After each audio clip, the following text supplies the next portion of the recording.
buses 200 6,000 buses अरे एक बात बता दें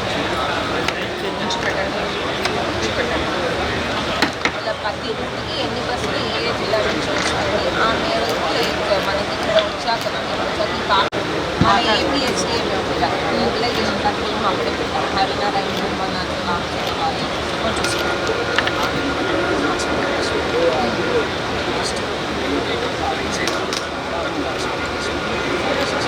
నమస్కారం అండి.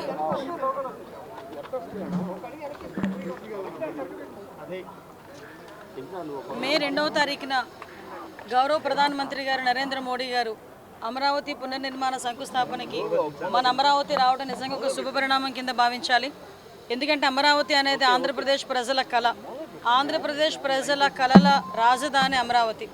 అమరావతికి ఆ రోజు శంకుస్థాపన చేసిన తర్వాత మ్యాక్సిమం అక్కడ వర్క్స్ అన్నీ కూడా మనం ఒక అసెంబ్లీ ఏర్పాటు చేసుకోవడం, సచివాలయం ఏర్పాటు చేసుకోవడం, ఇంకా అన్ని కార్యక్రమాలు కూడా మనం అక్కడ హైకోర్టు ఏర్పాటు చేసుకోవాలనుకోవడం, ఇవన్నీ కూడా మనం చేసుకున్న తర్వాత ఆల్ ఆఫ్ సడన్ విధ్వంస పరిపాలనకు తెరలేగింది. మీ అందరికీ తెలుసు 2019 నుంచి 24 వరకు ఒక విధ్వంస పరిపాలన.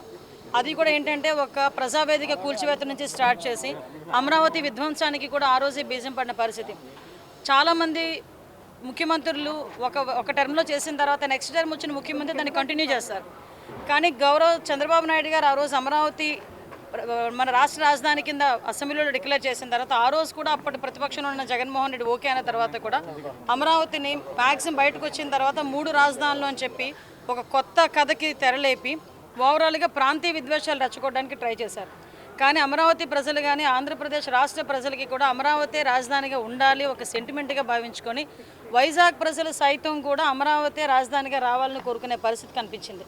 ఇదంతా కూడా అమరావతి ప్రజలకి అమరావతి రాజధానిగా రావాలని చెప్పి వైజాగ్ ప్రజలు కూడా అనుకునే పరిస్థితి కనిపించింది మనకి. ఎందుకంటే ఆ రోజుల్లో మనకి వైజాగ్ను ఒక రాజధాని కింద చేస్తాం, కర్నూలుకో రాజధాని చేస్తాం, ఇక్కడ ఒక రాజధాని ఉంచుతామని రకరకాల పుకార్లు పెట్టిన పరిస్థితి నుంచి ఆ రోజు మనందరికీ తెలుసు అమరావతి రైతులు ఎన్నో త్యాగాలు చేసిన అమరావతి రైతులందరూ కూడా రోడ్ల మీదకి వచ్చి వాళ్ళు న్యాయ పోరాటం చేస్తే వాళ్ళ మీద కేసులు పెట్టిన పరిస్థితి. ఆఖరికి అమరావతి రైతుల మీద ఎస్సీల మీదే అట్రాసిటీ కేసులు పెట్టుకున్న పరిస్థితి. అమరావతిని చూడటానికి వస్తామని చెప్పి గౌరవ ముఖ్యమంత్రి చంద్రబాబు నాయుడు గారు ప్రతిపక్షంలో ఉండేటప్పుడు ఒక బస్సు యాత్ర చేస్తే బస్సు మీద రాళ్ళు రువించిన పరిస్థితి. అదేంటని అడిగితే భావస్వేచ్ఛ ప్రకటన అని ఒక పోలీస్ ఆఫీసర్ చేత పలికించిన మాటలు. ఇవన్నీ ఎందుకు గుర్తు చేస్తున్నానంటే ఈరోజు ఇంత వైభోగంగా అమరావతి పునర్నిర్మాణ శంకుస్థాపన చేస్తున్నామంటే దీని వెనకాతల చాలామంది కష్టం ఉంది. ఆంధ్రప్రదేశ్ ప్రజల తాలూకా కష్టం ఉంది. అమరావతి మహిళా రైతుల తాలూకా ఆవేదన ఉంది. అమరావతి మహిళా రైతులు రోడ్డు మీదకి వస్తే పోలీసులు కాళ్ళతో తన్నిన పరిస్థితి కూడా కనిపించింది. జైల్లో పెట్టారు, జుత్తు పట్టుకొని ఈడ్చారు, కడుపు మీద తన్నారు, ఆఖరికి రోడ్ల మీద భోజనం చేశారు. ఇదే అమరావతి రైతులు తిరుపతి పాదయాత్రకు వెళ్తే ఎన్నో ఆటంకాలు పెట్టారు. ఇదే అమరావతి రైతులు అటు అరసవెల్లి పాదయాత్రకు వెళ్తామంటే రామచంద్రాపురం దగ్గర వరకు తెలియదు అడ్డుకున్నారు. వీళ్ళందరి మీద ఒక్కొక్కరి మీద నిన్న చెప్తా ఉంటే 125 కేసులు 130 కేసులు ఉన్నాయి ఒక్కొక్కరి మీద మొన్నటి వరకు కూడా.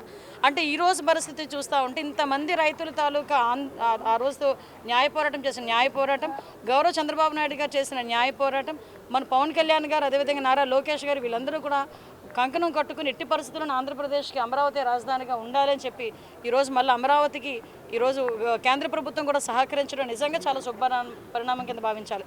ఈరోజు అమరావతి పునర్నిర్మాణానికి కేంద్ర ప్రభుత్వం సహకరించింది. అదేవిధంగా నరేంద్ర మోడీ గారు ఈరోజు అమరావతి పునర్నిర్మాణ శంకుస్థాపనకి ఇక్కడికి రావటం ఆంధ్రప్రదేశ్ ప్రజలందరూ కూడా పండగ వాతావరణంలో జరుపుకోవడానికి సిద్ధంగా ఉన్నారు. అందరూ కూడా నలుమూలల నుంచి రావడానికి సిద్ధంగా ఉన్నారు. దానికి సంబంధించిన ఏర్పాట్లు ఎలా ఉన్నాయని ఈరోజు చూడడానికి రావడం జరిగింది.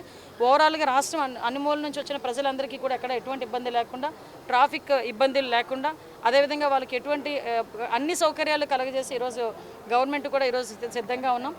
రాబోయే మే 2వ తారీఖున జరగబోయే అమరావతి పునర్నిర్మాణ శంకుస్థాపన అనేది అంగరంగ వైభవంగా జరుగుతుంది. ఒకటి చెప్తున్నానంటే చాలామందికి నేను మళ్ళీ నిన్న కూడా చెప్పారు, సొంత ఇల్లు అన్నది ఒక కళ ప్రతి ఒక్కరికి కూడా. అటువంటిది మన రాష్ట్ర రాజధాని ఈ రోజు వరకు కూడా అమరావతి అంటే రాష్ట్ర విభజన జరిగిన తర్వాత కొత్త రాష్ట్రం ఏర్పడిన తర్వాత మన రాజధాని ఏది అంటే క్వశ్చన్ మార్క్ పెట్టుకునే పొజిషన్లో మొన్నటి వరకు ఉండి ఈరోజు గర్వంగా అమరావతి మా రాజధాని అని చెప్పుకునే పరిస్థితికి తీసుకొచ్చాం. దీని అంతటికీ ప్రధాన కారకుడు మన దార్శనికత కలిగిన నాయకుడు మన ముఖ్యమంత్రి చంద్రబాబు నాయుడు గారికి మరొకసారి ఆంధ్రప్రదేశ్ ప్రజల తరపున ధన్యవాదాలు తెలియజేసుకుంటూ నరేంద్ర మోడీ గారికి ప్రధానమంత్రి గారికి స్వాగతం పలుకుతున్నాను. పనులు ఇంకా పూర్తవు అన్ని మ్యాక్సిమం ఇంచుమించు 6,000 మంది పోలీసులు డిప్లాయ్ చేసుకున్నామండి. ఎవరివేర్ CCTV కెమెరాస్ పెట్టుకున్నాం. సెంట్రల్ ఫోర్స్ వాళ్ళు కూడా ఇప్పుడే వచ్చి మొత్తం అంతా చెక్ చేసుకొని వెళ్ళారు. ఎక్కడ కూడా ఎటువంటి అవాంఛనీయ సంఘటనలు జరగవు, ఎక్కడ కూడా ఎటువంటి ఇబ్బందులు రావు.